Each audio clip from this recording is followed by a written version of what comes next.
If you hood educated, I'm glad you made it. Allow me to unfold my knowledge, wisdom, and understanding from a hood brother's point of view to all of you, here, there, and everywhere. Now check me out. Hey man, look, y'all see what it is, man. I'm talking about, I got that mouse jersey on today, man. And look, Chicago Bears, alright, okay, man. Y'all came and whooped on us. Detroit Lions, okay, man. Y'all done came and whooped on us. Green Bay, oh my God, like how we lose to Green Bay out of all peoples. That just hurt my heart when we lose to Green Bay. Cheeseheads, whew, that just, I'm having a moment, y'all. But alright, now look, check it out, right? I mean, we ain't going to no damn playoffs or nothing like that, but so what? I'm still representing the Minnesota Vikings. Now let's get into this demonstration. Man, listen, I need y'all to understand that I have been following the Honeycomb Brazy circus, right?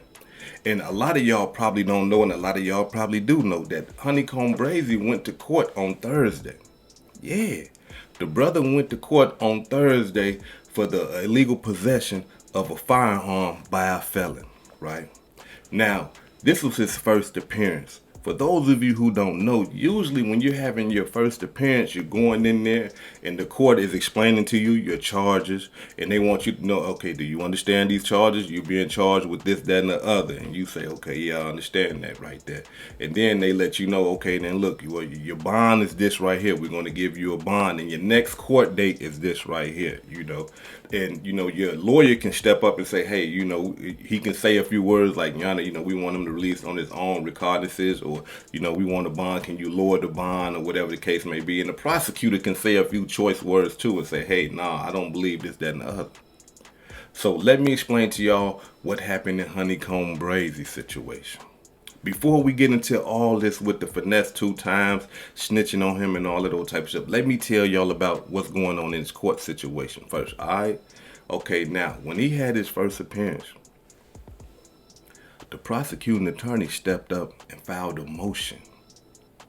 The prosecuting attorney filed a motion to keep HoneyKomb Brazy in jail pending the ending result of his trial. What you mean, hood educated? Break this down to us like we 5 years old. Okay, I got y'all. What this means is this right here. The prosecutor told the judge, in other words, that HoneyKomb Brazy is a menace to society. That HoneyKomb Brazy is a threat to the public. Why? Because HoneyKomb Brazy has a violent history. HoneyKomb Brazy just got out of prison for being felony in possession of a firearm. And now he's in possession of a firearm again. He's violent. Now understand something, right? HoneyKomb Brazy has not slapped nobody with the gun that they're accusing him of being in possession of. He has not shot at nobody with the gun. He did not pull the gun out on the police and point it at them. He did nothing violent with this gun, right? But being that he is a violent felon, they can file motions like this. And the court can say, you know what, motion granted. I'm not giving you no bond. You got to sit in prison, in jail, until the end result of your trial. And that's what they're trying to do with HoneyKomb Brazy. So when the prosecutor filed that motion, the judge told the prosecuting attorney, let's have a preliminary hearing Tuesday. This Tuesday coming up, they're going to have a preliminary hearing. And in that hearing, HoneyKomb Brazy's lawyers have the opportunity to step forward and say, hey, look, he's a nice guy. He's trying to do this for the community. He can defend HoneyKomb Brazy. However, the prosecuting attorney can do the same thing. The prosecuting attorney can come and say, hey, look, Your Honor, this guy right here is a mess. He was only out for 3 months or 3 weeks or whatever, and he's already around guns. He's around drugs. The guys that he are around are convicted felons. Oh, yeah, we going to touch on that, too. We're going to touch on that. The guys he around are convicted felons. He committed murder. He shot people trying to kill him. He's a mess. And the judge can sit up there and say, you know what? I'm going to give you a bail, HoneyKomb Brazy, or I'm going to release you on your own recognizance, or I'm going to grant the motion of the prosecuting attorney because I believe that you are a menace to society. I believe that you are a threat to the public. Cold-blooded demonstration. So now, I know a lot of y'all probably said, no, hood educated, everybody supposed to get a bond, especially you brothers that ain't never been in the system, ain't never did nothing in your life. Thank God, right? I know y'all probably saying, no, you supposed to get it. No. When you playing in these streets and you get in this system like that, they can play you like that, bruh. They can actually play you like that, even though the man just got caught around the gun. They didn't catch the gun on his hip. They didn't catch it in his pocket. Nothing. He just got caught around a firearm.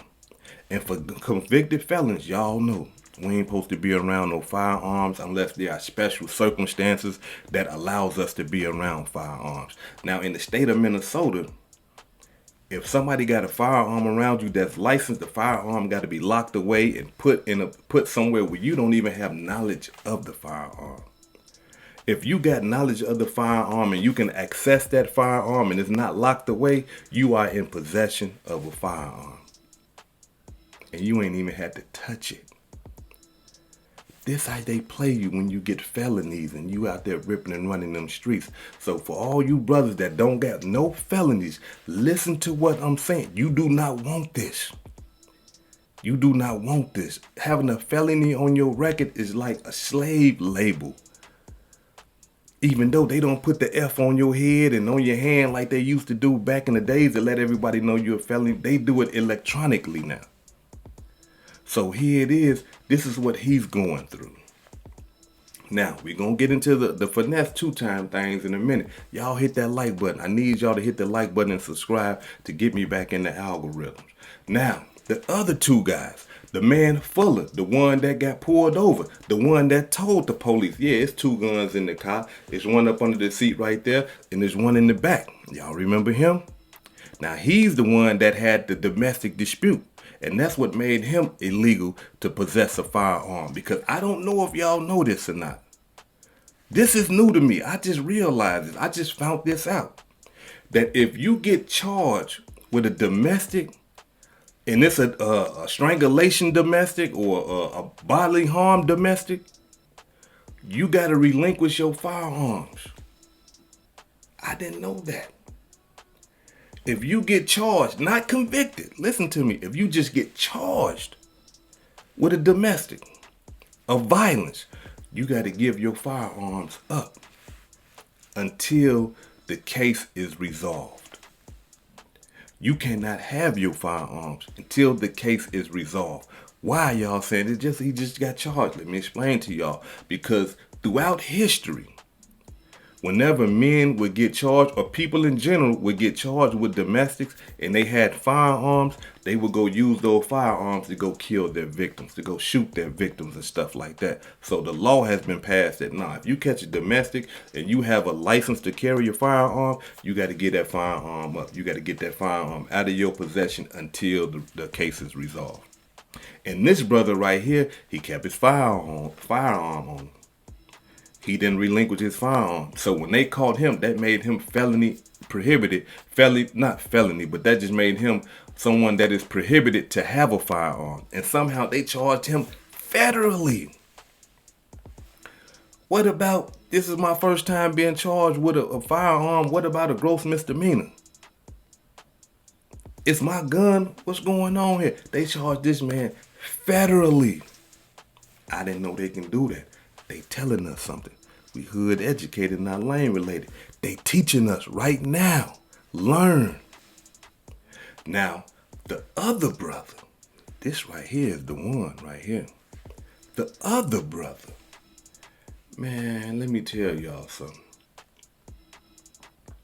This brother right here has been locked up multiple times. Just got out the penitentiary in 2018. Multiple felons on his record, multiple gross misdemeanors. The man has been locked up from everything from identity fraud to domestic against a family member, fleeing the police in a motor vehicle, I think assault, you know what I'm saying, burglary, multiple charges, felonies. The man done been to the penitentiary a couple of times. So now, let's get into this new demonstration, right? Because now we all caught up, and I'm going to keep y'all informed of what's going on with the brother HoneyKomb Brazy. But now let's get into these new accusations. HoneyKomb Brazy is saying that Finesse2Tymes filed a complaint on him. Check it out.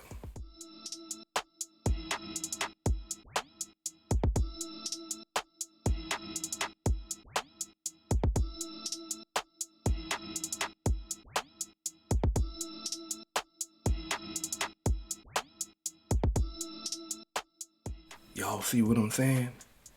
HoneyKomb Brazy, it got to be Finesse2Tymes. Who they been saying got the BBL, right? Who they been saying got the BBL? Who he been applying pressure on? Finesse2Tymes. Who was he just beefing with? Finesse2Tymes. HoneyKomb Brazy is saying that this man has filed a complaint on him and got him locked up. And he can't understand why mob ties. That's why he said, I don't see how y'all got him around y'all like he a real.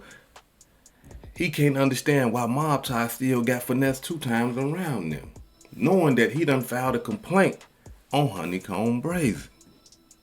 Now, here's my thing right here. I want to see the complaint. 1090J, what's up, bro? If you watching, where that complaint at, bro? Hit me in my DM and IG. I need to see this complaint, bro. Somebody show me the complaint, right? Because here it is. Now, I understand what he is saying, right? I understand what he is saying, but I'm just trying to figure out what type of complaint that Finesse2Tymes sent. Did he send a complaint to police? Did he send a complaint to the parole office? What kind of complaint? And I would like to think in my mind that Finesse2Tymes, if he did do something like that, that he would be clever enough to be a ghost about it and do it in a discreet way and all that. Unless he just don't care, right? And he just, you know what I mean? So I want to figure out, like, how do you know that it's Finesse2Tymes? And not only that, what type of complaint was it? I need to see this complaint. What did the complaint say? Y'all feel what I'm saying? Because this is my portion of understanding, y'all. Let me give y'all what I believe that happened. He is saying that Finesse2Tymes filed a complaint on him. We can't take that away from him. This is what he's saying. But from my mind, it looked like HoneyKomb Brazy was set up by mob ties. It looks like that, right? I'm not saying that's what happened. I'm just saying that it looks like that. But the only thing that gives me pause about that is because I'm thinking, like, why would mob ties set him up? He's a cash cow for them. He's an earner. He get money for them. What type of sense would make them set him up and have him sent to prison? For what? He already done exposed everything, saying that he done slapped them and they done slapped this and he done upholds them. He done already put it already out there. So now locking him up is going to do what? You know what I'm saying? So that's what gives me pause about that, because I'm like, dang, did they really do it? But it don't make no sense unless they just washed their hands with him and said, we done with him. And let me explain to y'all why. Remember, HoneyKomb Brazy said initially, well, he didn't say, but somebody who was controlling his Instagram said initially that mob ties, you know what? Let me show y'all the pictures of the guy that they are saying who provided Finesse2Tymes, that provided HoneyKomb Brazy security. Check it out.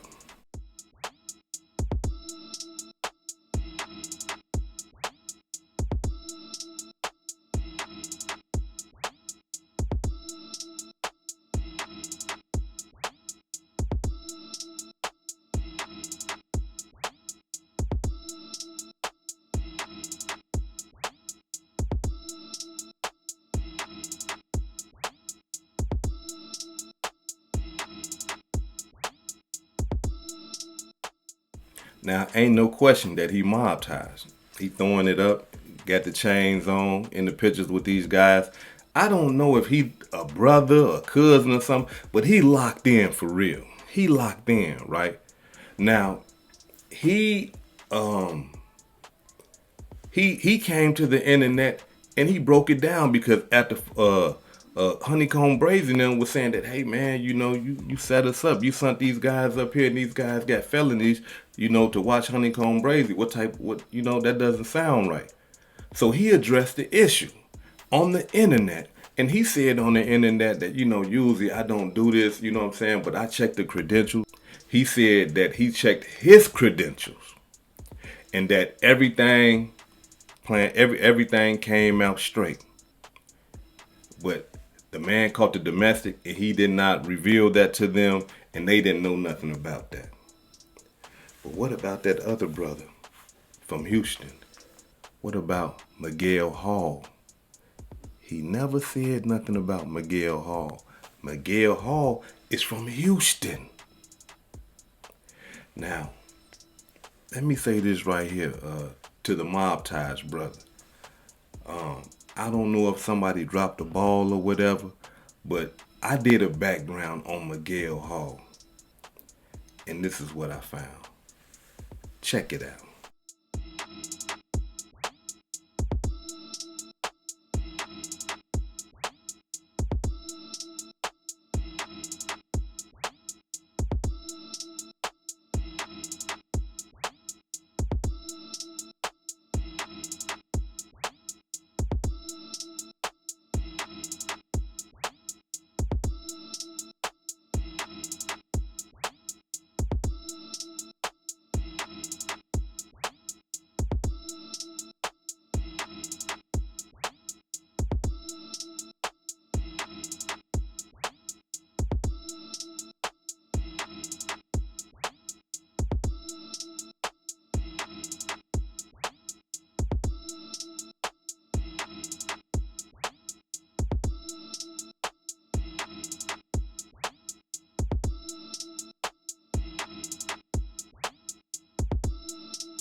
Y'all see what I'm talking about?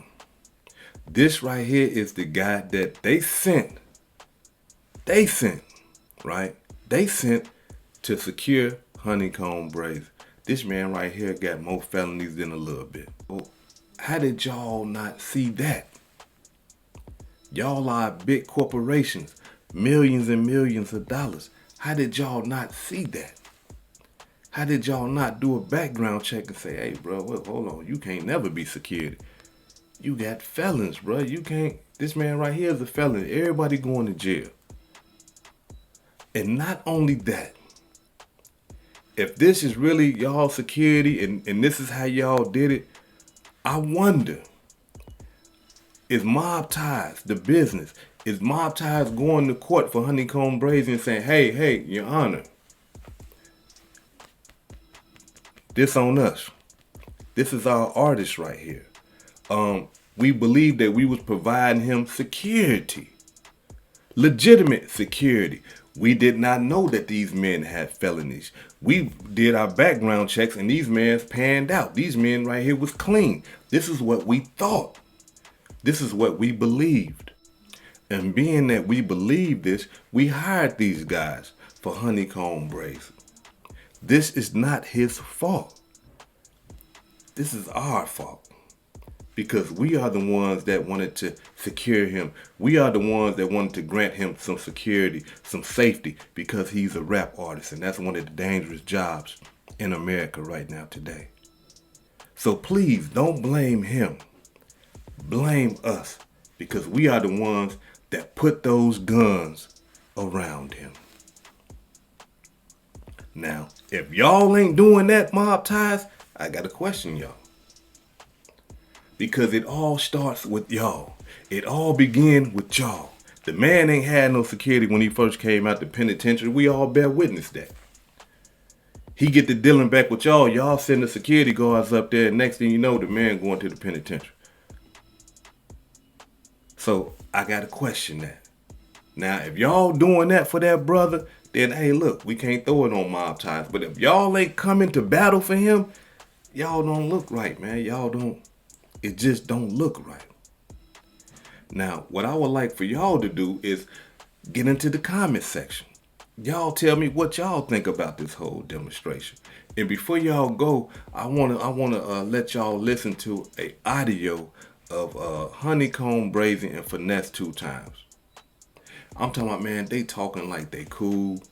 They talking about Finesse2Tymes telling the man, look, I got your name in about 5 songs, and you know, we real street and this type. And I'm telling you, man, it sounded like, man, they was just close, man. But you know, things happen. Don't stay the same, bro. Yeah, all we can do, man, hope it don't come sooner than later. Yeah. What you say? Oh, everything, that's real. I just hope it didn't keep my name alive when I'm gone. What you say? From a federal prison. You already know a real nigga gonna keep it alive. See how I sit on for y'all that bitch. I want them bitches up for you. Hey, you good when I man, hey, however it go, you street. You know what's up. I come on, you know how it go. What you say though? I already know. I been swinging you out. They got my day October bitch, so I want you get out before me. So I know you finna put on so hard for me. This is what I know in my heart. I said shit like come on, he finna go cold for me, like he finna scratch at the Come on, man. Come on, man. You know how this shit finna go. Then I done wrote about 5 shots already with your name on it. This is hood educated, not lame related. Peace and love, and y'all take care of yourself out there. If I said anything that caused you to think, hit that like button and subscribe to the channel if you're not subscribed already.